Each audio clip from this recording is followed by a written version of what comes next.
Hello, Aries, Sun, Moon, Rising, and Venus Signs. Kamusta kayo? Sana po nasa mabuti kayong kalagayan. Welcome back po sa Star Tarot. At kung bago kayo rito, welcome din po kayo. Please subscribe, like, share my videos, and leave me a comment po kung nakaresonate kayo. Thank you. So, tingnan natin. Paunang mga mensahe ninyo ay The Hermit. Ayan. So, kailangan, no, dito ng pahinga. Aries, kailangan mo dito ng pahinga so that you can step back, no, muna sa kung ano man yung pinagkakaabalahan ninyong mga worldly things, and it's about time na to reconnect with yourself, no? It's about time na to give yourself time to breathe, at saka para nang sa gayon makapag-reflection din kayo, makapag-introspection din kayo. Maybe ang iba sa inyo is seeking for enlightenment, 'di ba? Maaring may mga ganon, no? Kaya ano, kung laging busy, kasi kapag laging may ginagawa, 'di ba? Most likely hindi mo talaga mapipick up kung ano yung guidance sa iyo ng universe. Hindi mo maririnig yung intuition ninyo kasi syempre kung anong pinagkakabisihan ninyo, nandoon din, no, yung isip ninyo. Kaya you're being invited here to do some kind of reflection and introspection. So, kailangan ninyo na mapag-isa muna, spend time by yourself, mag-me time muna kayo. So, we have Seven of Cups. Ayan. So, maraming opportunities, no, ang kumakatok sa inyo sa ngayon, Aries. And yung mga opportunities na to, are the opportunities na po pwedeng related sa career, sa trabaho, baka mayroong mga business opportunity, o pwede rin na this is relationship. So, depende ito sa inyong sitwasyon, ano? Makikita nyo lang ito, no? Kapag nandiyan na, then you'd be able to figure out, diba? At ano ito, yung parang endless choices, no? Siguro, patuloy na dadating, patuloy na papasok yung mga iba't ibang klaseng opportunities sa buhay ninyo sa ngayon. Kaya, importante din siguro, no, talaga na kayo ay magnilay-nilay, magmuni-muni. Maybe this is in line with this happening sa buhay ninyo na maraming opportunity ang dadating. So, kailangan ninyo na magpahinga, 'di ba? Mag-reflection so that maano ninyo mapag-isipan, no, malinawan ang inyong isipan at malaman ninyo kung alin dito yung best para sa iyo. So, what else? We have temperance. Ayan. So, you may need to balance, no, your life. Kasi, baka kaya kailangan din ninyo na magpahinga, kailangan din ninyo na magnilay-nilay at magmuni-muni because siguro wala na kayong panahon, no? In the past, no? Siguro wala kayong panahon na para spend time kayo ng oras para naman sa sarili ninyo. Kasi nga, kung lagi kayong busy, kung lagi kayong focused, no, sa career, sa trabaho, sa relationship, yung ganon, no? Kaya, you're being invited here to bring the balance back in your life. Okay? So, what else? We have the Lovers. Ayan. So, pwede na isa sa mga opportunities na dadating sa'yo is an opportunity para magkaroon naman kayo ng relationship. Kasi baka, ang iba sa inyo hanggang ngayon, baka single pa kayo. Baka ang iba sa inyo wala pang wala pang love life, no? So, pwedeng ganun ang sitwasyon dito. Kaya, pwede na isa sa mga oportunidad na dadating, nakakatok sa buhay ninyo sa ngayon is about relationship, no? So, possible yan. At, pwede rin, no, na kayo ay meron kayong,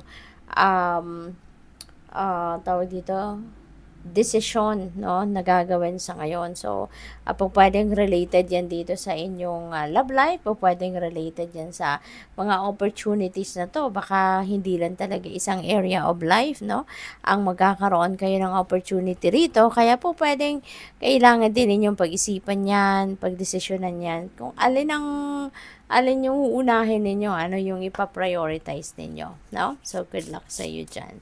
So, tingnan natin kung ano man ang mga messages ninyo pagdating naman sa inyong kaperahan. We have winning. Wow, napakaganda. Sooner or later, luck comes to everyone. Wow. So, mayroong swerte, no? patong-patong, nakapile dito yung dollars, no? Ayan, mga dolyar. Hindi ko makita ng maigi. Parang this is dollars, no? Bills. Kaya, sabi dito, don't spend everything at once. So, napakagandang reminder ito para sa inyo. Para maiwasan ninyo na, yung bang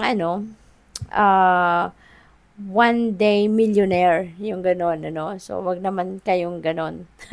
'Di ba? Don't spend everything all at once, 'di ba? So, mag-save naman kayo, i-manage naman ninyo yung inyong kaperahan na dadating, no? Sooner or later, luck comes to everyone. Wow. So, pwede, no, na yung swerte na to is related sa baka game of chance, 'di ba? Baka kayo ay mananalo, no? Baka kayo ay mananalo sa mga game of chance dito. Kaya good luck sa'yo. We have power. You have the power to take control of your life, career, and finances. Focus on your needs. Okay? So, kayo lang din naman talaga, no, ang may kapangyarihan na magtimon, kumbaga, ng buhay ninyo. You have all the power to make a decision, diba, regarding sa inyong buhay, regarding sa inyong karera, kaperahan, love life, diba, at hindi ang ibang tao. Okay? So, you can listen, ano, pwede ninyong pakinggan yung mga guidance sa inyo ng iba, advice sa inyo ng iba, mga input sa inyo ng iba, but the final decision should be coming from you. Kasi buhay mo yan ikaw yung magdadala, 'di ba?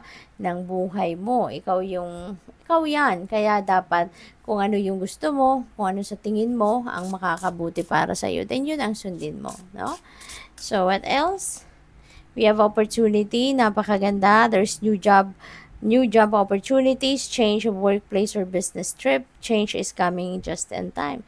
So, napakaganda, no? Napakaswerte ninyo sa ngayon kasi merong mga bagong trabaho. So, baka ito yun, no? Isa sa mga opportunities na paparating sa inyo, oportunidad ng bagong trabaho, pwedeng meron kayong bagong opisina, 'di ba? Baka ililipat kayo ng ibang opisina or probably meron kayong travel, no, na related sa inyong negosyo or pwedeng related sa work din ninyo.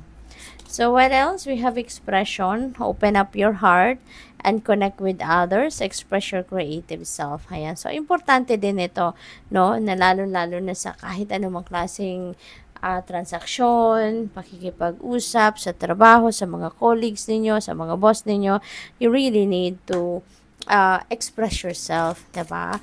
You really need to be honest, you really need to be authentic, no? Sa sarili ninyo, express ninyo kung ano talaga ang inyong nararamdaman, kung ano man yung inyong kung ano ang inyong nararamdaman at kung ano yung laman ng inyong isipan, ano? So, tignan natin kung ano pa. Pagdating naman sa inyong relationships, we have water flight, heaviness lifts, burdens are cast away, and weightlessness.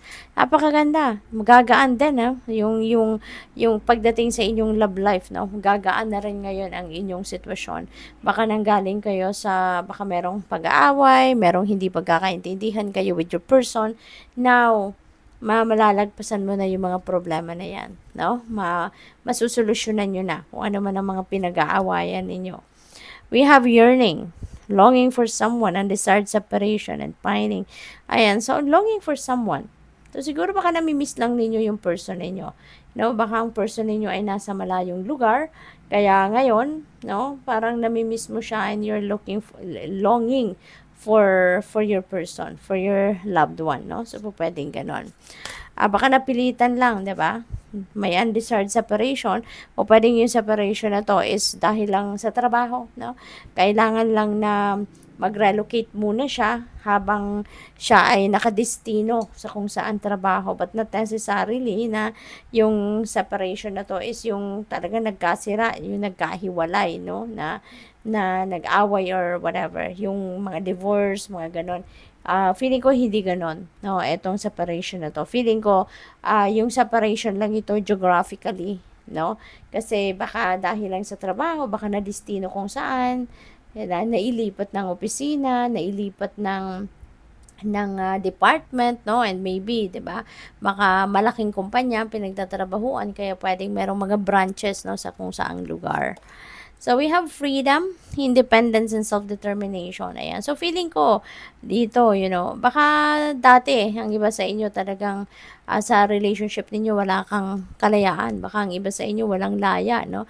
Na ma-express yung sarili, walang laya na gumalaw ng gusto niyang galaw. But ngayon, you are going to reclaim your freedom. No? So, magiging makakapag-desisyon ka na para sa'yo. 'Di ba? Pwedeng magkakaintindihan na kayo ng inyong person sa ngayon and you'd be able now to do whatever you want to do. No? So good luck po. Thank you for watching. Love and light. Namaste.